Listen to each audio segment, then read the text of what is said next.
sache que tes vaisseaux dans ce premier voyage, lancés en éclaireurs si témérairement, trouveront ennemis tous ces divers parages, échappant avec peine à la fureur des vents. Et loin que sur toi seul se borne ma vengeance, tous, venant après vous poursuivis à outrance, subiront tant d'entraves et sur terre et sur l'eau, que les dangers seront les moindres de leurs maux.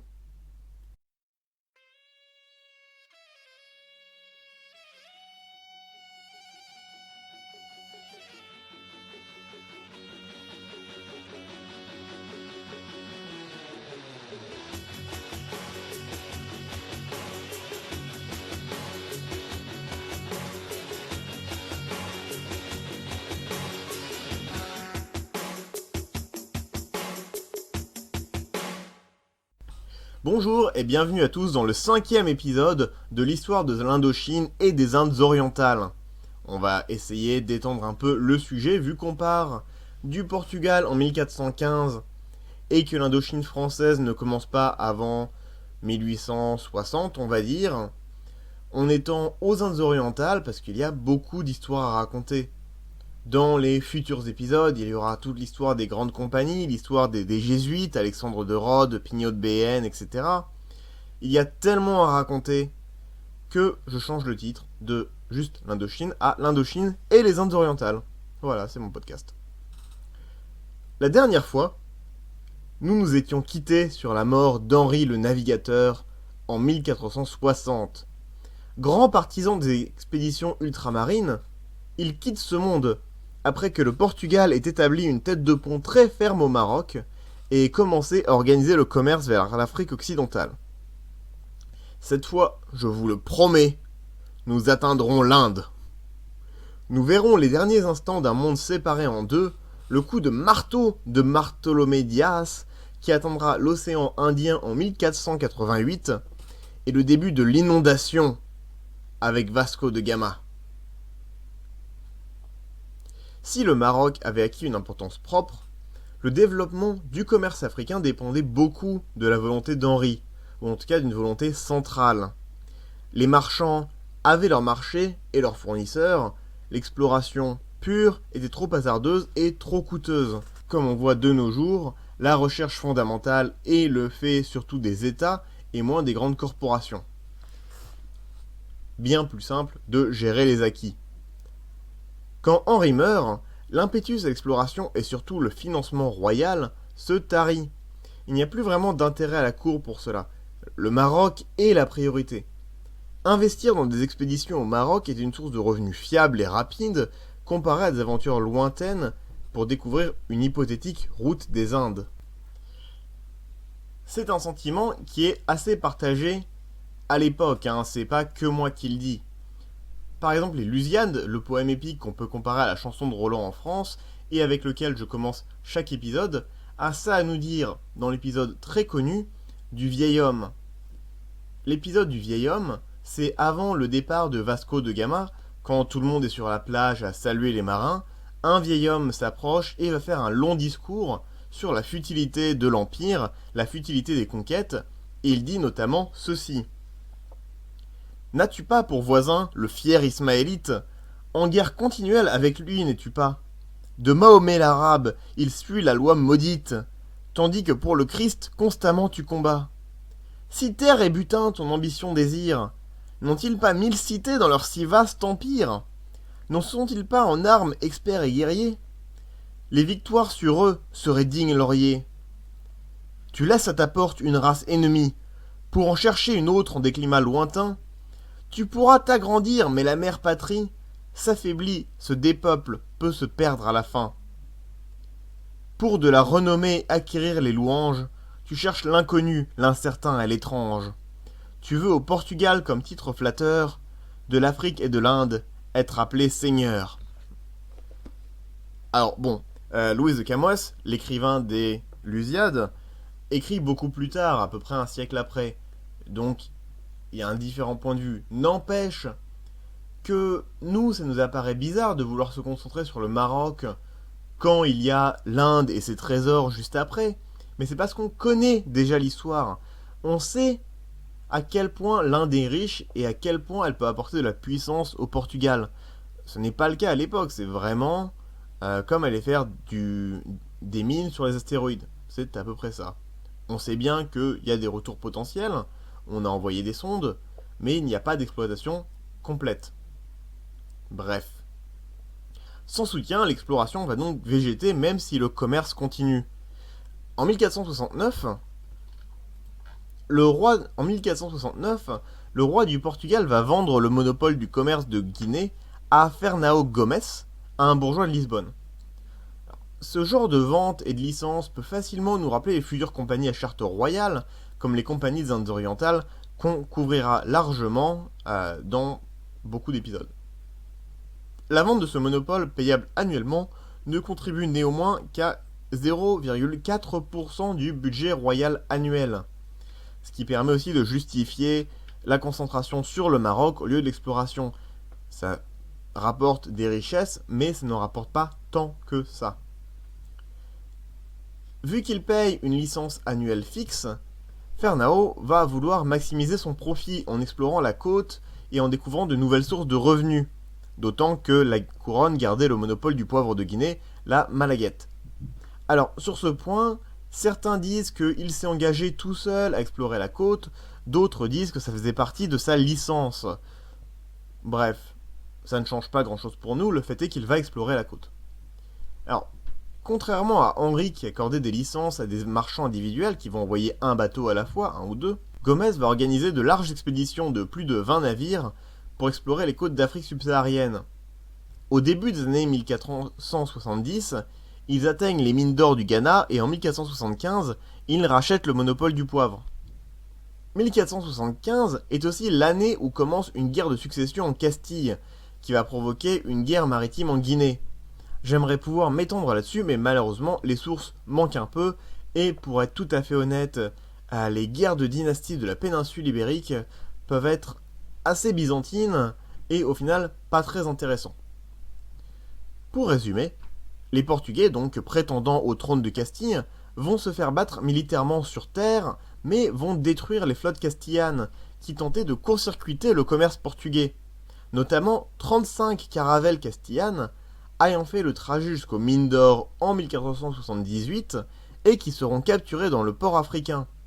Mal organisés, les Castillans vont perdre, ce qui légitimera le monopole portugais sur la région. Ça s'inscrit dans un contexte de défense du monopole. Comme on l'a vu la dernière fois, avec les bulles papales, le Portugal défend férocement ses marchés africains. Surtout qu'il doit abandonner les Canaries aux pressions des Castillans, des Français et des Flamands. Certains marchands vont tenter de briser ce monopole, transmettant des cartels ennemis, organisant des guerres de course. Les Portugais seront sans pitié. Ils apprendront une leçon capitale, une leçon qu'ils appliqueront en Asie. Les Portugais seront souvent en surnombre, contre un vaste éventail d'ennemis, mais en restant unis, grâce à des actions décisives et un armement supérieur, ils pourront contrôler certains nœuds du commerce maritime. L'énorme avantage de cette guerre est paradoxalement d'apporter la sécurité au Portugal. Le traité de 1479 va pouvoir mettre sur la table plusieurs contentieux, comme le sort des îles Canaries, les frontières terrestres, etc. Après le traité, le Portugal pourra donc engager toutes ses ressources dans l'expansion maritime et coloniale, appuyée par l'or du Ghana, comme on a vu, atteint en 1471. C'est le roi Jean II qui dirigera cet effort à partir de 1481, lançant plusieurs expéditions vers le sud, atteignant notamment le Zaïre, sur la côte contemporaine de la République démocratique du Congo, en 1484. Le capitaine Diogo Cao, un des favoris de Jean II, rencontrera le roi de Congo, qui se convertira très rapidement au christianisme, dès les années 1490. On ne va pas s'attarder, mais le royaume de Congo est un de ces immenses empires africains, exploitant les ressources de l'intérieur, notamment l'ivoire. Ce sera le début d'une alliance entre le Portugal et le Congo, renforcée par l'envoi d'un corps expéditionnaire portugais contre les ennemis du Congo dans les années suivantes. Notons rapidement que suite à la découverte de royaumes africains, le pape publiera en 1481 la bulle Aeterna Regis, réservant aux Portugais le droit de s'approprier les nouvelles terres ainsi que l'obligation de les évangéliser. En 1486, c'est la Namibie qui est marquée d'un padrao, une borne de pierre marquant aux voyageurs postérieurs qui était là en premier et donc accordant le fameux droit de priorité au roi du Portugal. On le voit sur une carte avec la Namibie, on se rapproche largement du cap de Bonne-Espérance. La côte s'infléchit vers le sud-est et un hypothétique passage vers les Indes. Malheureusement, Diogo Cao mourra et les marins retourneront vers Lisbonne. Il ne fallait qu'un petit effort supplémentaire. Peut-être avec un coup de chance. Il suffisait d'un rien pour qu'enfin la route du Sud soit ouverte. En août 1487, 3 navires s'élancent du port de Lisbonne, sous le commandement de Bartolomé Dias. Cela leur prendra 5 mois pour faire les 15 000 kilomètres qui les séparent de leur objectif. 5 mois dans un bateau de la taille d'un 35 tonnes rempli de marins. Ils vont suivre la route établie par Diogo Cao quelques années auparavant, c'est-à-dire du cabotage en longeant les côtes d'Afrique occidentale depuis le golfe de Guinée. Après 5 mois, la côte continue vers le sud. Jour après jour, toujours le sud. Jour après jour, la vigie là-haut, sur son mât battu par les embruns, espère que la côte partira vers l'est, ou, oserait-on espérer, le nord-est, marquant la fin de l'Atlantique. Mais rien ne vient. En janvier, les hommes désespèrent alors que les bateaux atteignent les 40e rugissants. Mais les vents s'accélèrent, les nuages s'assombrissent. Une des plus importantes tempêtes de l'histoire de l'humanité se lève. Pendant plusieurs jours, les vaisseaux de bois se feront balloter par les flots déments. Lorsque le vent se calme, que les vagues s'apaisent, ils peuvent rejoindre la côte. Ils vérifient leur boussole, orientation nord-est. La tempête les a projetés 400 km au-delà du cap de Bonne-Espérance. Ils touchent à terre à l'est de l'emplacement actuel de Port-Elizabeth et y dressa un padrao.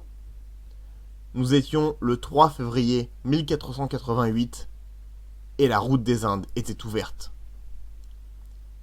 C'est dur de surestimer cet événement. Auparavant, on espérait vraiment qu'il y aurait un passage vers l'océan Indien, mais ce n'était pas sûr. Certains pensaient que l'océan Indien était clos, que l'Afrique se prolongeait sur son pourtour. Même si l'Afrique était un passage, il aurait été possible qu'il soit trop au sud, dans les glaces arctiques, ou qu'il rejoigne les royaumes hyperboréens. Le voyage de Dias offrait la preuve définitive que le voyage était possible, qu'on pouvait au moins rejoindre l'océan Indien, et ensuite, adieu va. La dépendance des Européens sur les réseaux commerciaux musulmans venait de prendre un coup fatal, même s'ils n'avaient pas encore dit leur dernier mot. Malgré ce qui nous apparaît comme un succès retentissant, du point de vue du roi du Portugal, ce n'était qu'une demi-réussite. Chacun de ces voyages était très coûteux et très compliqué à organiser.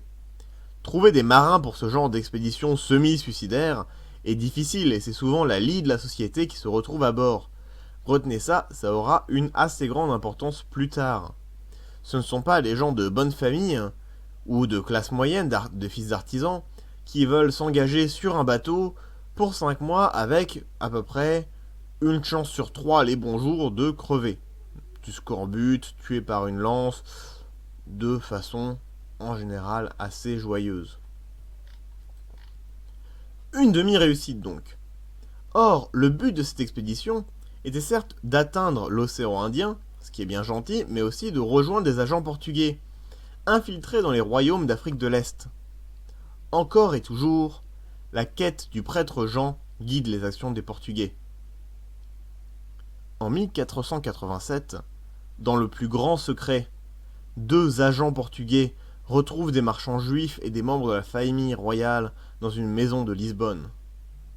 Leur objectif, s'infiltrer dans les royaumes musulmans pénétrer l'océan Indien et trouver le prêtre Jean, que, depuis, on a localisé en Éthiopie ou Abyssinie comme on l'appelle à l'époque. S'en suivra une épopée digne d'un James Bond, qui fera peut-être l'objet d'un podcast ultérieur s'il y a le temps et l'intérêt. Dans les grandes lignes, un des espions mourra relativement rapidement et l'autre se fera passer pour un marchand arabe pendant des années, suivant les grands réseaux qui relient l'Inde et les Indes orientales à l'Afrique de l'Est, principalement la côte Swahili. Il ira jusqu'à Sofala, le point le plus à l'ouest de ces réseaux commerciaux, et une des villes les plus importantes de l'Afrique et de l'océan Indien à l'époque, avec Kilwa un peu plus au nord. Sofala, c'est juste en face de Madagascar, au Mozambique actuel. Les marchands arabes y achetaient surtout de l'ivoire et beaucoup d'esclaves. En revenant, il s'arrêtera à la Mecque, par curiosité, avant de faire demi-tour avec de nouveaux ordres vers l'Éthiopie pour y rencontrer le prêtre Jean et louer une alliance. À cette époque, le royaume éthiopien est une mare de chrétienté dans un océan d'islam. Islam au nord, à l'est et au sud. Le roi se vante de pouvoir arrêter le cours du Nil et condamne à peu près chaque année le sultan d'Égypte à mourir de faim si ce n'était pour sa foi et sa morale. Quel brave homme.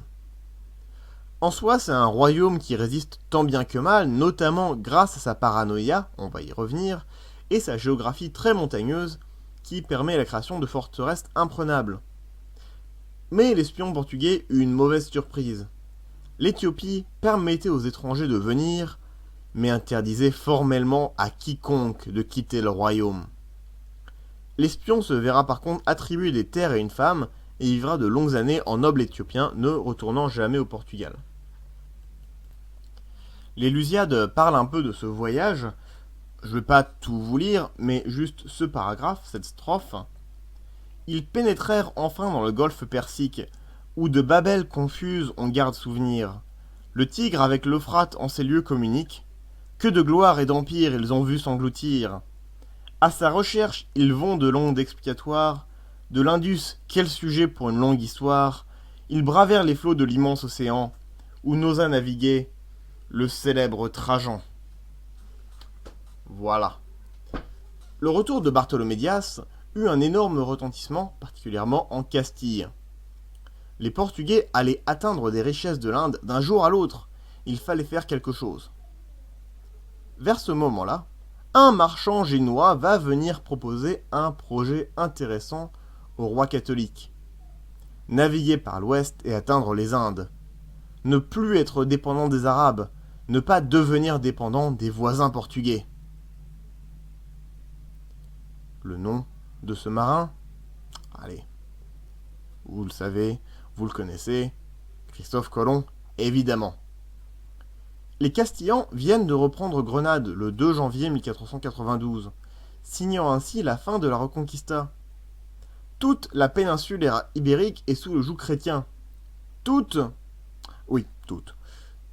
Les Castillans ont donc leurs arrières assurés et de l'argent à dépenser. Investir dans le voyage de Colomb paraissait mineur par rapport aux retombées potentielles.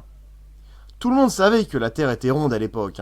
Les Portugais ont même rejeté le projet de Colomb en 1488, après avoir assuré à Jean II que les distances sur lesquelles se basait étaient fausses. Ils avaient raison. Colomb avait mal calculé ou s'était appuyé sur de mauvais calculs, notamment à cause d'une erreur de conversion entre 1000 Romains et 1000 Arabes. Rappelons que la géographie asiatique de l'époque leur vient de 3e ou 4e main, rien de très fiable. Persuadé de pouvoir atteindre Cipangu, le Japon, Colomb se met en route et on connaît tous la suite. Coup de tonnerre, évidemment, c'est au tour des Portugais d'avoir peur. Comme on vient de le voir, les Portugais pensaient bien que Colomb n'avait pas atteint les vraies Indes. Jouant sur la base d'un tiens vaut mieux que deux tu l'auras, ils vont menacer d'aller prendre possession des terres découvertes comme leur promettaient les premières bulles papales. Les Castillans acceptent le bluff et acceptent de laisser aux Portugais l'Afrique. Ils tenteront leur chance vers l'ouest. De là naît le traité de Tordesillas, arbitré par le pape en 1494. Ce traité est le fruit d'une passe d'armes diplomatique entre Portugais et Castillans. Le 4 mai 1493, 2 semaines à peine après le retour de Colomb, le nouveau pape annule en personne la bulle Aeterna Regis dont on a parlé plus tôt et la remplace par la bulle Inter Caetera. Cette bulle dit que toutes les terres à l'ouest des Açores seront la propriété des Espagnols. Inacceptable pour les Portugais. Les Portugais vont forcer une renégociation qui aboutira donc à Tordesillas en 1494. Ce traité va séparer le monde en deux. À 370 lieues des îles du Cap-Vert, les Espagnols. À l'est de cette ligne, prenant l'Afrique et l'océan Indien, les Portugais. Mais, remarquerez-vous, la Terre est ronde, il se passe quoi de l'autre côté? Eh bien, on verra quand on y sera. Pour anecdote, les Espagnols vont se faire entuber par les Portugais qui ont de bien meilleurs cartographes. Pour la seconde anecdote, le traité est légèrement plus progressif que beaucoup de traités plus modernes, notamment la conférence de Berlin. En effet, le traité stipule bien l'acceptation de la domination par les peuples locaux. Il faut qu'ils soient d'accord pour entrer sous la souveraineté portugaise ou espagnole. On va dire ça aux Incas et aux Aztèques, ils seront contents. Se voyant rassérénés sur le fait que les Castillans ne viendront pas sur leur plate-bande, les Portugais vont préparer le voyage très connu de Vasco de Gama. En 1498, Vasco va donc s'élancer sur les hautes mers, faisant une très grande boucle passant plus près du Brésil que du Congo, et atterrira très proprement à 100 km à l'est du Cap, dans l'océan Indien, après 3 mois et 7500 km de haute mer. Y a rien qui vous choque là? En 1488, Bartholomé passe dans l'océan Indien, tout le monde est ravi, etc.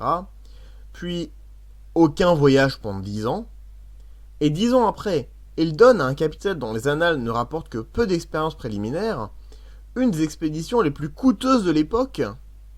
Et en plus, cette expédition, prenant une route complètement différente de la précédente, beaucoup plus dangereuse car passant en pleine mer pendant 3 mois, va arriver exactement là où il l'avait prévu, sans GPS.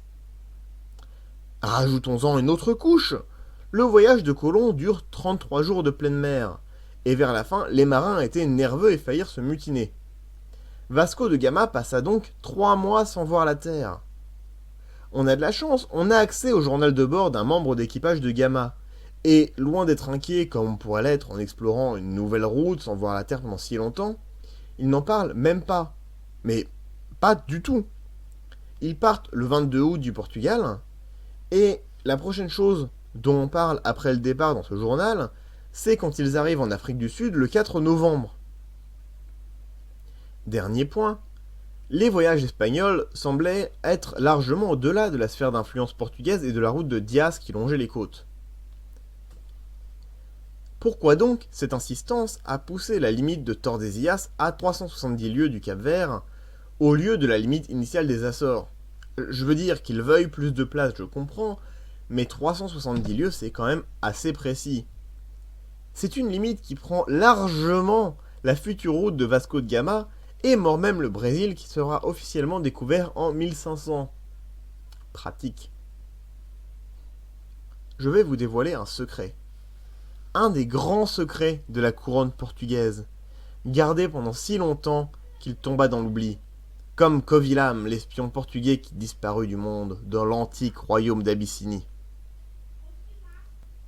Entre 1488 et 1498, plusieurs dizaines de voyages secrets prirent place, traçant et explorant la voie des Indes, laissant le champ libre à une expédition officielle menée par Vasco.